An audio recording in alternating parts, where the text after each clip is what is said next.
It's typical political posturing. It's bad for the economy. It's bad for our security, just like the Labour Party. We now come to the Leader of the Opposition, Keir Starmer. Thank you, Mr. Speaker, and can I join the Prime Minister in wishing everybody a happy St David's Day. Mr. Speaker, after 13 years of Tory failure, the average family in Britain will be poorer than the average family in Poland by 2030. Exactly. That's a shocking state of affairs. If the Tories limp on in government, we're going to see a generation of young people learning to say Auf Wiedersehen, pet in Polish, aren't we?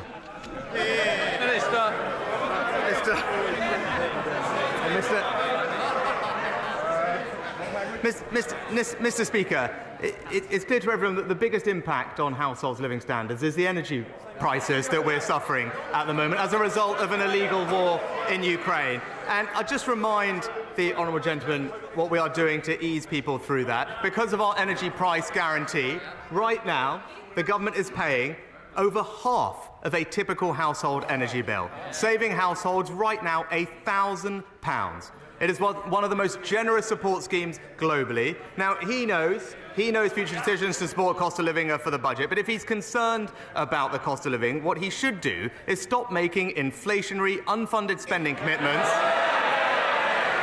and back our plan to halve inflation. The dictionary definition of unfunded commitments is last year's kamikaze budget. Mr. Speaker, the only country in the G7 still poorer than it was before the pandemic, and he stands there pretending it's all fine.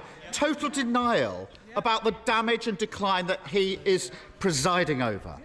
Delivering growth and tackling the cost of living crisis will mean standing up to vested interests. Energy bills are going to go up by £900 in April. He knows he's going to have to act, but who's going to pay? Hard-working families through higher taxes and more borrowing, or the oil and gas giants celebrating record profits? Well, Mr. Speaker, I know the honourable gentleman. He made a rare trip out of North London to visit Davos. Recently. Perhaps while he was there, he missed the survey of 4,000 global CEOs from 100 different countries that ranked the United Kingdom as their #1 European investment destination. Now, if he's serious about getting the economy growing, then he should stand up to the vested interests in the unions and back our minimum service levels. Mr. Speaker, here's the thing. All the CEOs of business saying there's only one party with a plan for growth, and it's this party here. And there's only one party that broke the economy, and they're sitting there. Now, on energy bills, it's not as complicated as he pretends. Oil and gas companies are making vast, unexpected profits, whilst working people face misery of higher bills. He can boast all he likes, but companies like Shell didn't pay a penny in windfall tax last year, and they're still not paying their fair share now. Why doesn't he admit his mistake, get rid of the loopholes in his botched windfall tax, and finally choose family finances over oil profits? Mr. Speaker, there's a theme here. He seems to forget, as Chancellor, I introduced a new tax on energy companies. Energy companies will pay a 75% tax rate on extraordinary profits, comparable, indeed higher than other North Sea nations. Now, that's what his shadow levelling up secretary called for recently. But I've got good news for them. We did it a year ago. They've got to keep up. Now, I know, Mr. Speaker, they claim to support levelling up, but they really do need to keep up. Keir Starmer. He introduced a tax on Shell and they haven't paid a penny. Fantastic work. If he was serious about investing in the future of the country, he'd start with housing.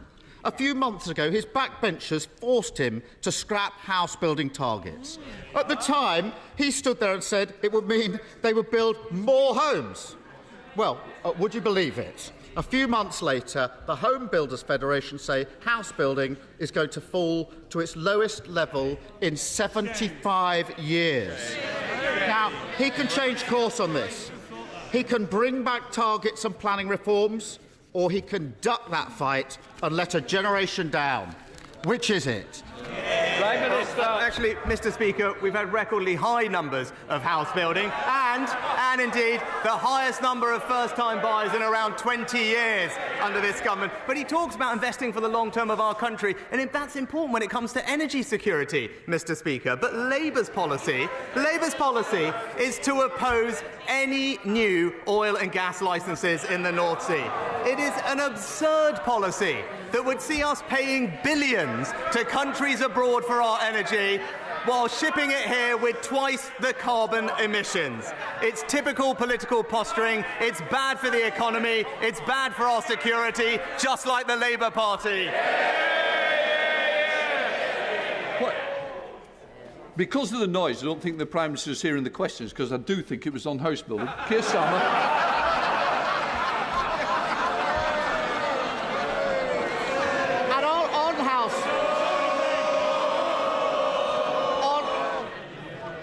On house building, Mr. Speaker, that's the lowest level for 75 years. A whole generation of people desperate to get on the housing ladder, 13 years in power, and all he's got to say to them is, it's somebody else's fault, let me deflect. No wonder they're furious with his government.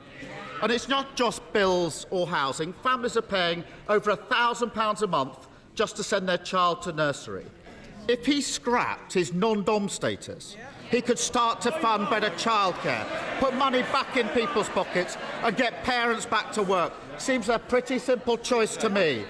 So what's he going to choose? Wealthy tax avoiders or hard-working parents? Well, Mr. Speaker, if we want to see what happens with house building under a Labour government, just look what's going on in London, Mr. Speaker. And when it comes to tax, the facts don't suit his argument. Let's just go over them. The wealthiest pay more tax, the poorest pay less tax than under any year of the last Labour government, Mr. Speaker. Now, about his plans, he's already spent the money he claims he'd raised from that policy on 5 different things, Mr. Speaker. It's the same old Labour Party, always running out of other people's money. Mr. Speaker, he's never happier than he's pretending everything's fine or blaming someone else. And didn't we just see it there? He is choosing tax avoiders over hard-working parents. Mr. Speaker, I don't want to finish this session without asking about the COVID disclosures in today's Daily Telegraph. Now, we don't know the truth of what happened yet. There are too many messages and too many unknowns. Oh, but families across the country will look at this, and the sight of politicians writing books, portraying themselves as heroes, or selectively leaking messages will be insulting and ghoulish spectacle for them. At the heart of this is every family who made enormous sacrifices for the good of the country, or who tragically lost loved ones. The country deserves better. The COVID inquiry has already cost the taxpayer £85 million and hasn't heard from a single government minister yet. So can the Prime Minister assure the House no more delays, that the inquiry will have whatever support it needs to report by the end of this year? Minister. Well, Mr. Speaker, the last couple of years were an incredibly difficult time for everyone involved in the health service, and I pay tribute to all their hard work, and I know the House will join me in that regard. And now, rather than comment on piecemeal bits of information, I'm sure the honourable gentleman will agree with me the right way for these things to be looked at is the COVID inquiry. That's why we've established the COVID inquiry, and he will know, as he has mentioned it 1 or 2 times before, that he was a lawyer in a previous life, that there is a proper process to these things. It is an independent inquiry. It has the resources it needs. It has the powers it needs. And what we should all do in this House is let them get on and do their job.